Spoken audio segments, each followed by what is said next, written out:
Saudi Arabia is slowly running out of water. There are no permanent rivers or lakes. Rain barely shows up. The scorching sun is a thief that evaporates billions of gallons every year before anyone can use them. But engineers have a solution. They started building an invisible river beneath the sand. A colossal underground water network stretching more than 7,000 miles, cutting through mountains and shifting dunes, flowing in total darkness to keep the country alive. If we were to put an uncovered Olympic swimming pool in the middle of the Arabian dunes, evaporation alone would steal 40,000 gallons a week. In 4 months, that pool would have nothing but dust in it. Now, imagine that loss on a reservoir that is miles long. In this climate, storing water above ground is a donation to the sun. So engineers came up with the idea of hiding the water underground, basically creating an artificial river. There's no sunlight or wind. Temperatures stay far more stable. It's certainly not really a river. It's actually a completely sealed, colossal infrastructure system. Massive pipes buried deep below, acting as river channels, with pumps pushing the water where gravity can't. If you count the whole thing, it's a record-sized system, with about 8,800 miles of pipelines. These pipes are huge. Some of the main lines are so wide that if they were empty, you could drive an ATV through them. But the real challenge is pushing 238 million gallons of water through those pipes every single day in the direction you want it to go. They rely on pumping stations with power plant level muscle with nearly 600,000 horsepower just to move water through the desert. All this massive underground pipeline is connected to the largest drinking water storage system on Earth. Almost 2.3 billion gallons are stored in huge reserve tanks all over the country. That's like 3,600 Olympic pools, enough to keep multiple cities running for a few days in case something breaks. So they build all that, but where does the water come from? It's still one of the driest countries in the world. To keep all that going, you need a lot of H2O flowing. Saudi Arabia doesn't get to collect river water because there isn't any. Instead of waiting for rain that may or may not show up, the source has to come from somewhere that never runs out. That means all the way to the coast. On one side, they've got the Red Sea. On the other, the Persian Gulf. But this is seawater. You can't drink it. The salt overloads your kidneys and your body has to use extra water just to flush that salt out, which can leave you even more dehydrated. That's why any water pulled from the sea has to go through desalination plants. That's the step where the salt gets stripped out and the water becomes usable. But here is the catch. Desalination is expensive and it uses a ridiculous amount of energy. Right now, Saudi Arabia burns massive amounts of oil just to run these water factories. So to get around this, engineers are turning to the very thing that evaporates water in the first place, the sun. One proposed plan is a giant solar desalination sphere on the coast, sealed tight like a sci-fi greenhouse. Around it, a field of mirrors tracks the sun and bounces that light onto the dome to heat it up. Sunlight becomes the burner, the dome becomes the kettle. Seawater goes in, steam comes out, and that steam gets cooled back into fresh water. If this works as intended, it's a game changer for the region. Right now, making fresh water means burning fuel to power the process. Using sunlight instead cuts that link.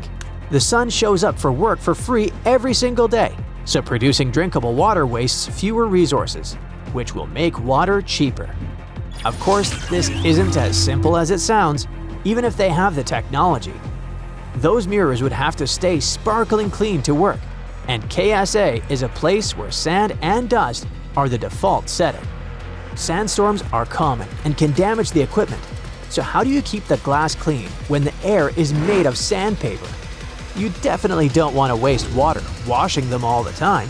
The solution could be an army of robots, autonomous cleaning bots that slide across the mirrors using static electricity and microfiber brushes to wipe away the dust while everyone sleeps.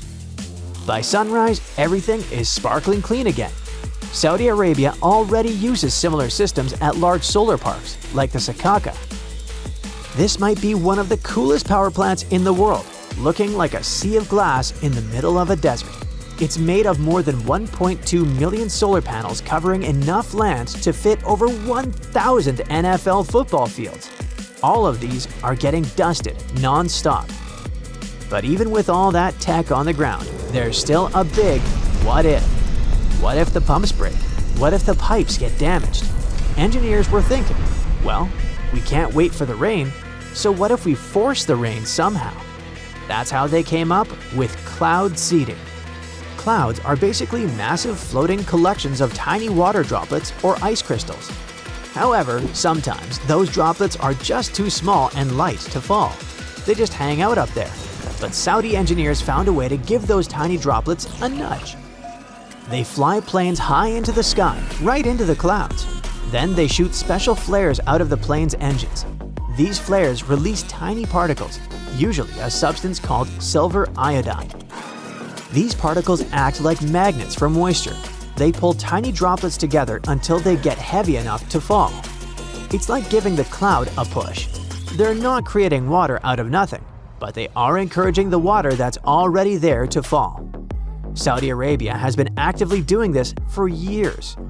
In 2024 alone, they conducted hundreds of these cloud seeding missions. They're literally playing with the weather to get the water they need.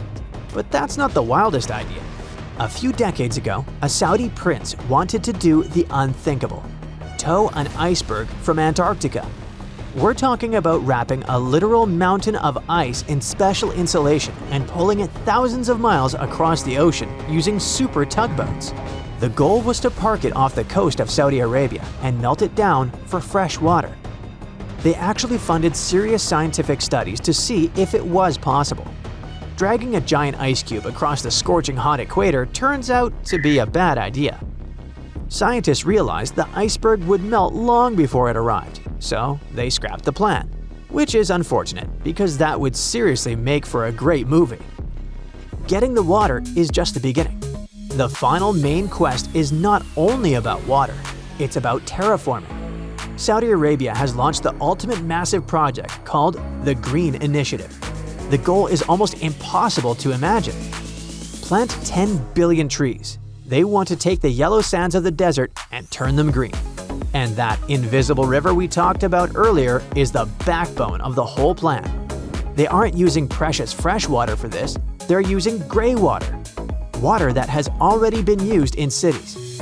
Instead of dumping it, they treat it, recycle it, and pump it out to the desert to feed these new forests. If it works, it will create a massive cooling cycle. More trees mean cooler ground, which helps trap moisture and could even bring back natural rain. They're basically trying to engineer their own climate. The cost of all this is off the charts. But when you mix a massive budget with a real fear of running dry, you get results that sound like science fiction. Saudi Arabia has turned itself into a full-scale testing ground, trying out solutions the rest of the world may need sooner than it expects. It's almost a movie plot. A country sitting on oceans of oil, racing to turn its deserts green before the world stops caring about oil at all. That's it for today. So hey, if you pacified your curiosity, then give the video a like and share it with your friends. Or if you want more, just click on these videos and stay on the bright side.